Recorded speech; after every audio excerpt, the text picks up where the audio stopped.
Propuestas que se espera sean reflejadas en proyectos de ley discutidos en el Congreso. Vamos a conversar sobre esta situación de los mínimos comunes con el diputado de la Democracia Cristiana, Víctor Torres. ¿Cómo está, diputado? Muy buen día.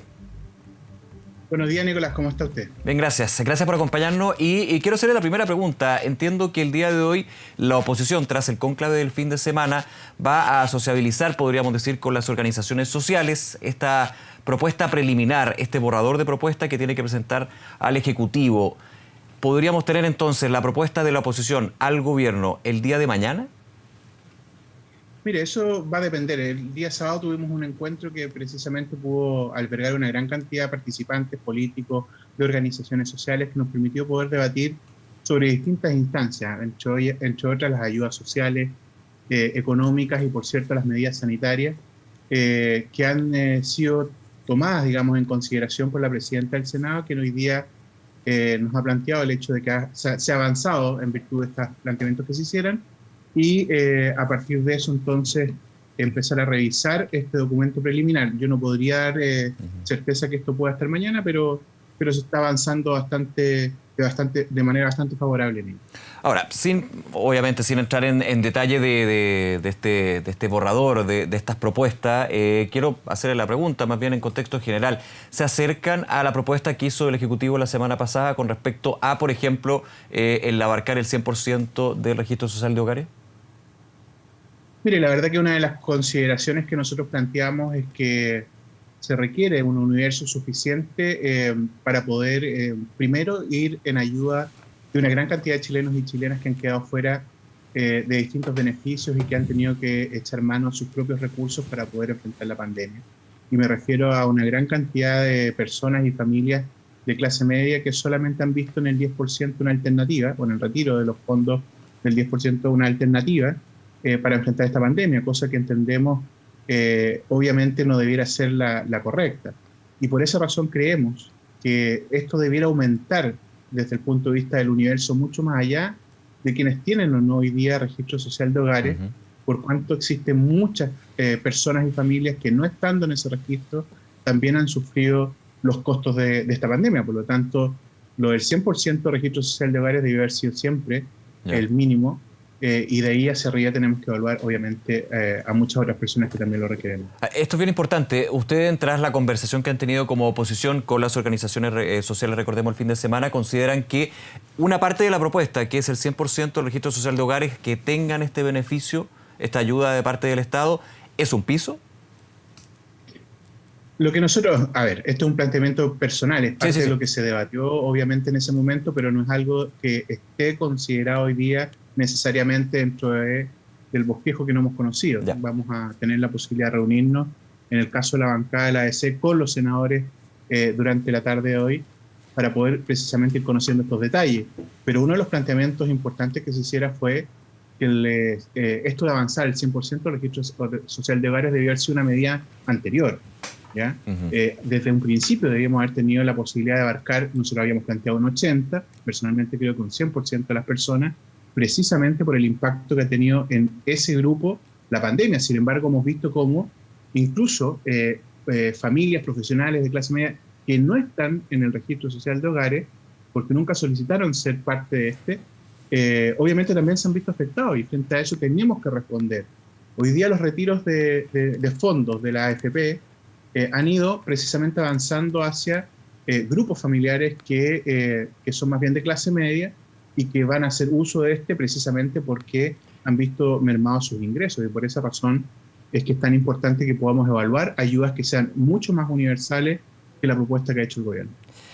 Ayer la presidenta de la Cámara Alta, la senadora Yarna Proboste, en su cuenta de Twitter ha ido actualizando lo que es este trabajo y ha dicho justamente para dar con cara a la ciudadanía y también dejar de lado las críticas que se dieron en algún minuto sobre una eventual cocina política, sobre estos mínimos comunes. Pero el día de ayer decía que iba el cronograma del trabajo del día de hoy, podríamos decir, y apuntaba a que esperan que el gobierno presente cuanto antes los proyectos de ley necesarios para avanzar en la agenda de mínimos comunes. Es decir, la oposición pretende presentar sus propuestas al Ejecutivo y que el Ejecutivo, sin una conversación previa, digamos, con la oposición, presente los proyectos de ley respectivos? Bueno, efectivamente hay mucha especulación de que esto pueda ser parte de una cocina política, que esto pudiera eventualmente ser parte de algún tipo de contubernio oculto, ¿no? La verdad es que yo creo que la presidenta del Senado ha sido muy enfática, no solo en decirlo, sino que en la manera en que ha actuado para poder avanzar en torno a este diálogo. En democracia es relevante poder tener espacios de discusión para poder, entre distintas miradas políticas, al menos ponernos de acuerdo ante situaciones tan complejas como las que vive hoy día el país. Creo que ese concepto es importante de poder rescatar en el sentido estricto de lo que significa, no de aquellos acuerdos que muchas veces fueron criticados, ¿no? Y además, en los hechos, la misma presidenta del Senado ha sido muy transparente. Primero, el encuentro que tuvimos fue un encuentro abierto donde los distintos participantes pudieron dar su opinión. Fue por Zoom, fue además transmitido, entiendo, por una plataforma de YouTube, creo. Y eso permitió poder tener un diálogo bastante abierto, pero además ella ha estado planteando día a día cuáles son los estados de avance de estos acuerdos. Dicho esto, es que nosotros vamos a plantear la propuesta y obviamente el gobierno tiene que ser capaz de poder, digamos, responder frente a esta propuesta y enviar proyectos de ley que nos permitan seguir el debate en el Congreso, allí donde tienen que generarse obviamente las modificaciones legales o crear leyes respectivas para poder dar cuenta de lo que estamos planteando. Y es allí donde debiera centrarse el debate, que fue la petición original que además se hiciera, ¿no? Ahora, el Ejecutivo durante la semana pasada hace sus propuestas, no con proyectos de ley, pero sí entendiendo que se podrían reflejar en proyectos de ley del gobierno. Por otro lado está la oposición, que presentaría en las próximas horas por parte de ustedes. Pero también el oficialismo está preparando propuestas. ¿Esto podría de alguna manera ir extendiendo los tiempos? Porque tenemos distintas patas en esta mesa, lo que es parte de un diálogo, obviamente, está bien, pero con la celeridad que se ha exigido y pedido en estos mínimos comunes, que hayan propuestas de otro tipo que podrían escapar de la visión de la oposición con el oficialismo, ¿eso podría complicar algo esta situación? Mire, yo creo que no, yo creo que este es el momento de que todos puedan entregar sus propuestas y frente a eso vamos a tener que ser capaces de establecer decisiones y ver en cuáles son las que llegamos a acuerdo. Por eso que el nombre es una agenda de acuerdos mínimos, ¿no? O de espacios mínimos comunes, porque efectivamente tenemos miradas distintas. Hemos tenido una posición desde la mirada opositora nuestra y la de gobierno muy distinta de cómo se debiera enfrentar esta pandemia. Pero creemos que hoy día hay que centrarse en por lo menos aquellos puntos donde sí podamos coincidir, que entendemos que son relevantes para poder enfrentar lo que viene de la pandemia. Y en ese sentido, bienvenidas sean todas las ideas, pero con algo muy claro, como lo que tú planteas, con un sentido de urgencia, que es el que merita el país hoy día. Tenemos que dar respuestas rápidas, pero también respuestas que sean eficientes.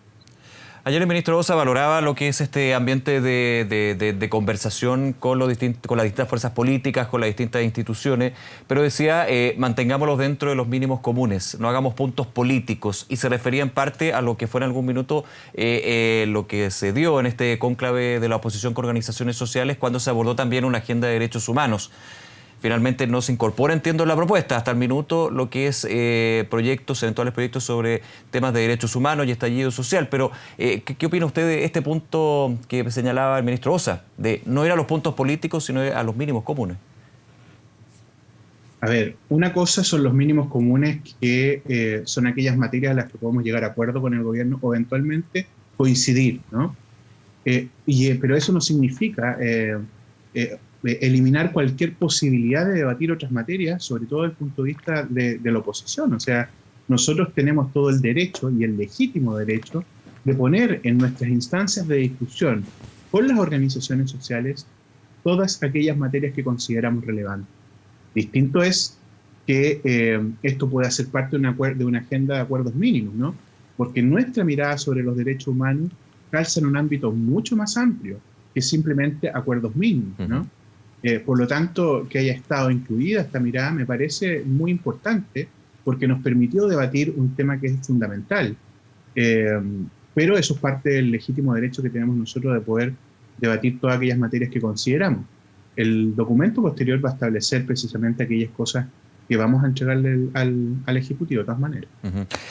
Diputado Torres, en esta propuesta que va a presentar y está discutiendo aún la oposición con los distintos partidos, miembros y también con las organizaciones sociales, ¿contempla lo que son las vías de financiamiento? Se lo pregunto porque en la minuta que se conoció del gobierno, en la propuesta podríamos decir, también se abordaba las exenciones tributarias como vía para financiar estos recursos que se van a entregar a las familias. ¿Ustedes abordan esto en la propuesta? ¿Se va a presentar también vías de financiamiento con las medidas?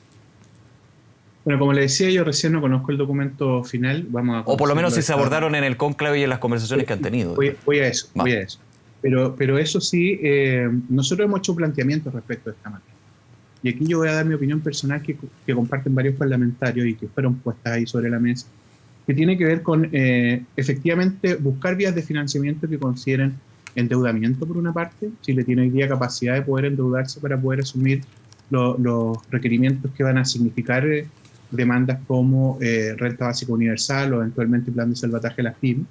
Por otra vía, hacer o buscar unas modificaciones tributarias, y hablo de modificaciones tributarias porque son elementos o instrumentos puntuales, no una reforma tributaria estructural que tendrá que ser materia, a mi juicio, de un futuro gobierno, pero que también nos permita recaudar lo suficiente para poder dar cuenta de estas dos instrumentos. Claro, porque, perdone que le interrumpe, reforma tributaria, me imagino que también dentro de esta discusión de mínimos comunes requeriría mucho más tiempo, ¿no? De todas maneras, una reforma tributaria estructural por eso decía, es materia de un próximo gobierno, porque hoy día a este le quedan 10 meses, hay elecciones en noviembre, tenemos hoy día una urgencia y una discusión de esa envergadura no tendría la celeridad que requieren instrumentos para poder establecer beneficios directos a la gente. Por eso que yo hablo de modificaciones tributarias. Y aquí hay instrumentos que están sobre la mesa. Y dentro de los instrumentos que están sobre la mesa, aparte del endeudamiento que decíamos recién, es el royalty que ya fue aprobado en la Cámara de Diputados. Y hay 3 instrumentos que establece, por ejemplo, el proyecto de impuesto a los superricos. Uno, que es el impuesto al patrimonio. Otro, que es el impuesto a los flujos, que es el aumento al 30% a las grandes empresas, y el tercero que son las exenciones tributarias. Diputado, pero se incorporar entonces el proyecto de impuestos a superricos y el royalty minero a los mínimos comunes, porque por lo menos la semana pasada yo entendí que la senadora Proboste apuntaba a que no estaban incorporados de estos mínimos comunes. Yo entiendo, yo estoy planteando lo que se discutió en la reunión. No hay una definición, pero sí he leído claramente la opinión de la senadora Proboste de que esto no estaría incorporado porque teóricamente no se requeriría al gobierno para avanzar. En el caso del royalty, efectivamente ha sido así, fue aprobado en la Cámara de Diputados, hoy día pasó al Senado. Sin embargo, el gobierno perfectamente lo puede vetar, llevar al Tribunal Constitucional. Hay tantos instrumentos que puede establecer el gobierno para objetarlo que a mi juicio debiera ser parte de la conversación, a mi juicio personal. De la misma forma creo que el impuesto a los superricos, que sí requiere quórum, necesita alguna conversación, porque estos 3 instrumentos, al ser por vía de modificación constitucional, tienen un quórum de 3 quintos, y eso significa mayores votos que tan solo la oposición.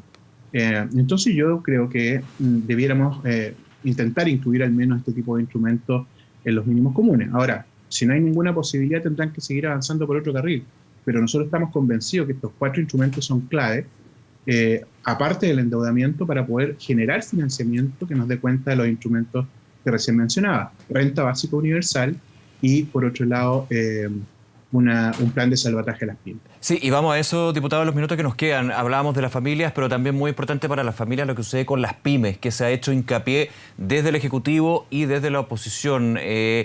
De alguna manera se empiezan a acercar las posiciones sobre los salvatajes, sobre las ayudas a las pymes, independiente de lo que ya existe, que ha sido criticado también por su sector, como por ejemplo los préstamos, los créditos. ¿Hay consenso ya en la oposición con respecto a qué se tiene que hacer para ayudar a las pymes? Mire, hemos estado discutiendo precisamente cuáles son los instrumentos que sean más eficientes. Entendemos que hasta ahora el gobierno ha propuesto medidas que incluso han sido modificadas en el tiempo, que han sido insuficientes, tanto para las personas como para las pymes. Si nosotros observamos, por una parte las pymes nos han planteado de manera sucesiva y hasta ahora que los instrumentos que el gobierno ha puesto a disposición siguen siendo poco útiles para los requerimientos que tienen, tanto el Fondo FOGAPE como también incluso las vías tradicionales de financiamiento por Corfo y Cercotec establecen requisitos para tiempos normales, sin entender que en pandemia han estado por mucho tiempo digamos, sin funcionamiento. El caso del FOGAPE y el problema de bancarización es importante o relevante porque muchas de las pymes hoy día son consideradas de riesgo. Obvio, no han funcionado, no han tenido ingresos, etcétera. Entonces, creemos que aquí se requiere un instrumento que permita poder generar ingresos directos a las pymes. Y de esa manera se ha ido avanzando precisamente en el planteamiento de instrumentos que sean más eficientes en ese sentido y que debieran ser parte de lo que se va a plantear en los mínimos comunes, al menos fue discutido durante el encuentro. Y de la misma forma también en el caso de las personas, y de ahí que hablamos de una renta básica universal de emergencia, porque consideramos primero que no puede ser que la ciudadanía siga durante todo este tiempo financiando o autofinanciándose los costos que ha tenido la pandemia, y en segundo lugar porque los instrumentos como el IFE han sido absolutamente tardíos, insuficientes y erráticos, ¿ya?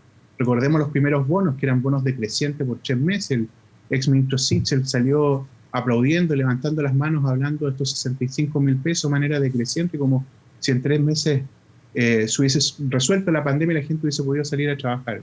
Entonces ahí hay elementos de análisis de realidad política y técnica y de la situación sanitaria que no han conversado bien en el gobierno y que no han sido capaces de poder resolver a pesar de los constantes reclamos, no solo de nosotros como oposición, sino que también de la ciudadanía. Entonces aquí es importante poder, insisto, tener dos instrumentos que sean realmente eficientes y financiamiento para que podamos cubrir los montos requeridos. Bueno, nos vamos a quedar muy atentos entonces a la propuesta de la oposición, también las conversaciones que siguen sobre estos mínimos comunes. Diputado Víctor Torres, agradecerle nuevamente estos minutos con Canal 24 Horas. Que esté muy bien. Muchísimas gracias a usted. Muy buenos días, un abrazo, que esté bien. Un abrazo.